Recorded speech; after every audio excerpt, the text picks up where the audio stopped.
Digital recording studio Delhi. Nitish भैया के भैया के जी नमस्कार प्रणाम। हम आप सबका छोटा भाई राजेश रसीला। आज बड़ी खुशी के बात बा कि आज हमारे नीतीश बबुआ यानी नीतीश राजा जी के जन्मदिन बा यानी 14 अक्टूबर के।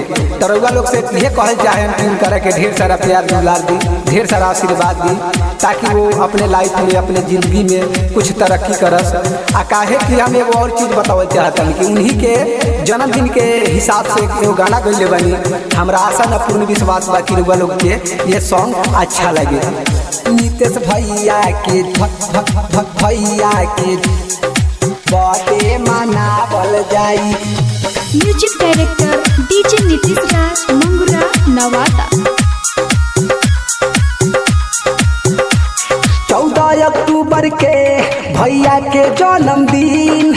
भैया झूमना चाहो भैया के जन्मदिन। 14 अक्टूबर के भैया के जन्मदिन। नामी दो कन्या से लैनी हक का वकील। 14 अक्टूबर के भैया के जन्मदिन। नामी दो कन्या से लैनी हक का वकील। सोशल मीडिया पर है बतावल जाई। सोशल मीडिया पर है बतावल जाई। नीतीश भैया के नीतीश भैया के बर्थडे मनावल जाई। नीतीश भैया के जन्मदिन मनावल जाई।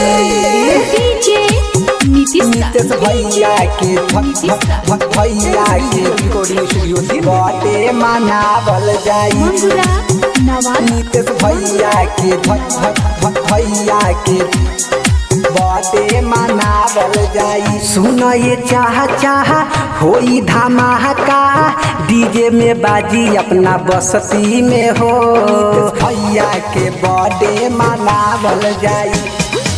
सुना ये चाह होई धमाका डीजे पर बाजी अपना बस्ती में हो। लइका से आना सबे नाचिया झूमी सभे रही अपना मस्ती में हो। सबका से बात हम बतावतानी हो। खुशी के दिन बजाना बतानी हो। खूबे रात भर पार्टी मनावल जाई। खूबे रात भर डीजे बजावल जाई। नीतीश भैया के बर्थडे मनावल जाई। नीतीश भैया के जन्मदिन मनावल जाई। डीजे नीतीश भैया के भैया के डिजिटल रिकॉर्डिंग बर्थडे मनावल जाई। मंगुरा नवादा। नीतीश भैया के भैया के बर्थडे मनावल जाई। राजेश रसीला मोतिहारी जिला नाम चलेला ओ भैया के हो। नीतीश भैया के बर्थडे मनावल जाई। राजेश रसीला मोतिहारी जिला नाम चलेला ओ भैया के हो।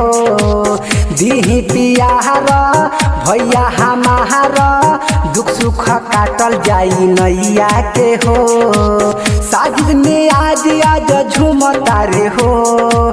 मंजूर परे नाचत झूमत बारे हो। लंदन वाले के रात भर नचावल जाई। लंदन वाले के रात भर नचावल जाई। नीतीश भैया के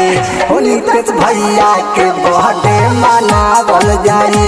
नीतीश भैया के जन्मदिन मनावल जाई। Digital recording studio Delhi.